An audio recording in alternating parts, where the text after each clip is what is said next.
Hey guys, welcome back to my channel. Today I have a really fun video. A really good friend of mine who's an awesome photographer asked me if I could help him out and model for him. He was practicing some new techniques and just needed someone to kind of stand there and practice on.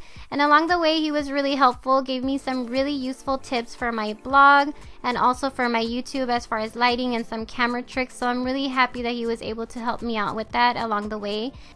And I also thought it would be really fun to show you all how I did my makeup. And I did get ready at his photo studio, so the background is going to be a little bit different, but it's going to be really fun. So let's go ahead and get started with this get ready with me.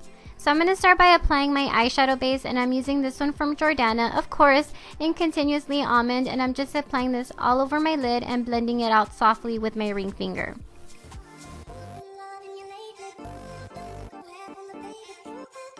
To set that into place, I'm using a shadow from Jordana as well. I don't know the name of this off the top of my head, but I'm just applying this all over my lid and underneath my brow to help me blend out the shadows I'm going to be applying later. I have a really hard time blending, I don't know why, but this helps make it really smooth for me. And then I just mix Naked from the original Naked palette.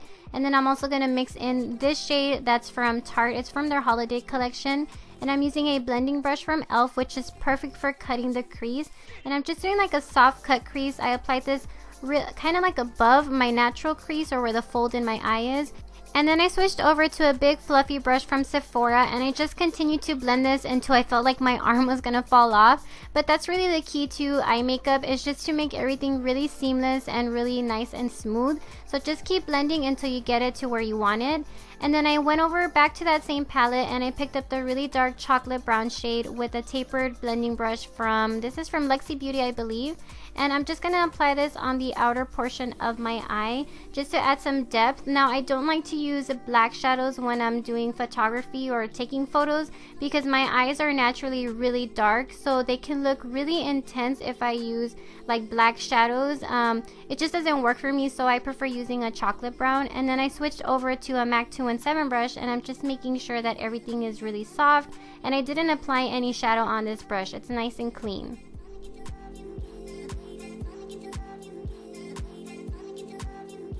So here's a random zoom in. I don't know why I did this, but I just felt like you guys needed to be closer, I guess.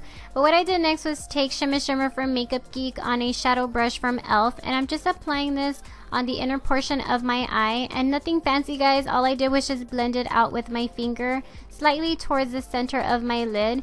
And of course, since I did apply this a little bit too far into my eye, I had to go back and reapply that chocolate brown shade, which is not a big deal. Just take some of the shadow if it happens to you, go and apply it again, and then you're just gonna blend it until you get it nice and seamless. For lashes, I cut some wispies in half and I used my dual lash glue. This is a new one that I'm trying out and I love it. It helps stick them on. It's super easy to use. And finally, I can show you guys applying my lashes because this one actually works. I do prefer using just outer corner lashes for photo shoots. I do have very intense eyes, like the color of my eyes are really dark brown, so if I use a full strip of lash, it can look a little bit too intense and my eyes just look very dark. So this kind of complements my eye color and my eye shape, and it makes my eyes look really elongated. It kind of gives you like that cat eye effect. And of course I just went back and forth and tweaked my eyes until I felt like they were ready, you know, like done the way I wanted. Not ready, but you guys know what I mean. And here I'm just applying a vanilla shade to the top of my brow bone to highlight. This one is from Tarte and it's matte. I do prefer matte shadows for brow bone when it comes to photos. I'm going to move on to the rest of my face and come back to my eyes later. So I'm going to apply my moisturizer and I'm using the DayWear from Estee Lauder. This gives me a really smooth base to work with and makes my skin look really healthy and hydrated. And then of course I'm going to try and cover up some of my pores and make them less visible, and I'm going to be using the Garnier 5-second blur, and I'm just going to use a really small amount of this. A little goes a long ways, just on my cheeks and on my chin and a little bit on my nose.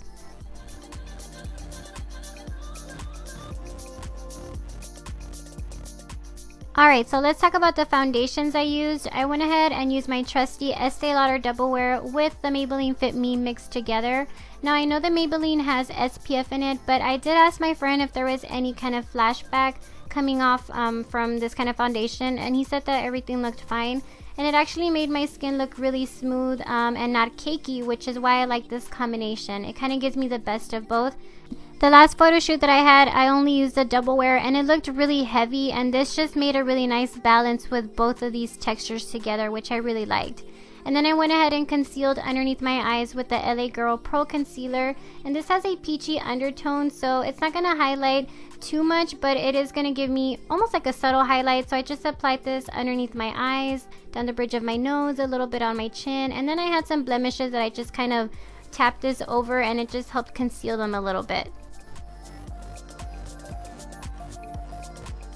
To set everything into place, I used my Rimmel Stay Matte Powder, and I was holding it upside down, very professional. But I'm just going to tap this all over my face and just kind of press it onto my face instead of swiping it on. I don't want to swipe off my foundation, but this is going to help set the foundation, the concealers, and make everything just kind of stick onto your face for the photos. And then I did a really light contouring. I do have a video that's more in depth, like of how I contour and highlight for photos. I am going to update it because I am doing it a little bit different. But I'm using my NYX blush and taupe. I have no idea what my husband was telling me there. And then I switched over to this brush from e.l.f., which I love to blend it out. The one I used before to apply it is from Luxie Beauty, and then I just use this brush to blend it upward and kind of get rid of that harsh line that you guys are seeing. But I'm just applying this like regular contour on the cheekbones and on the jawline, and I did a little bit on my nose. I don't know if I filmed that though. And then I'm going to apply some bronzer to give me a really bronzy, luminous glow, and I'm using my bronze booster from Physicians Formula in light to medium, and a really big powder brush, really light hand, and just big circular movements all over, like in a C shape on my jawline, on my chin, and then a little bit across my temples. For blush, I used CoverGirl's Classic Pink, and I'm sorry I don't have a close-up. I was just really in the zone, I guess, so I forgot to show you guys what I was using. But it's just a really soft, kind of natural pink, and I'm just applying this with the Luxie Blush Brush. I can't say that. Luxie Blush Brush, that's kind of a tongue twister. And I'm just kind of softly blending that into my contour and into my bronzer. And then to add some glow on top of that blush, I'm using the Dior Diamond Rose or Diamond something. It's going to be listed down below. And I'm just going to swirl all of those colors together and apply this on top of the blush for a nice rosy glow.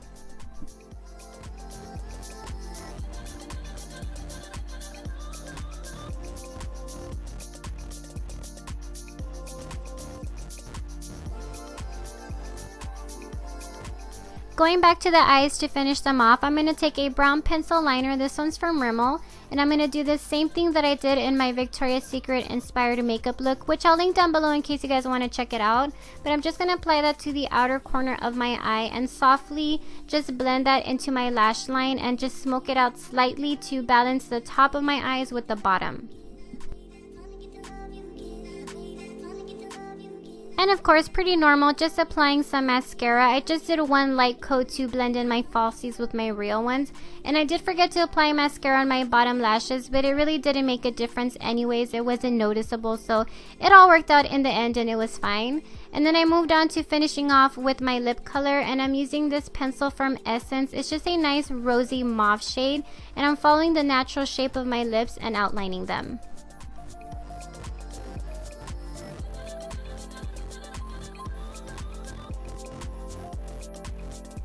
And then for the lip color, I'm going to be using Primrose from Revlon just for the center of my lip. It's a really soft pink that looks very natural and feminine, which is great for photos.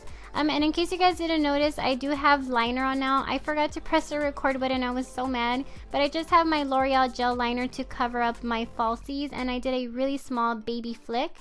And then I'm just going to apply some gloss. My husband was making me laugh. This is from NYX. It's one of their butter glosses. And I'm just going to apply this in the center of my lips to add a really nice glossy shine.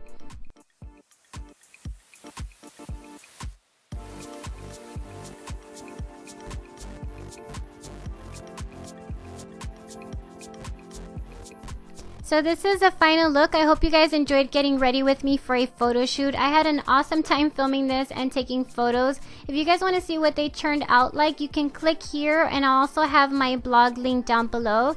And please head on over to my friend's Facebook page and his webpage. It's going to be linked down below and on my blog as well.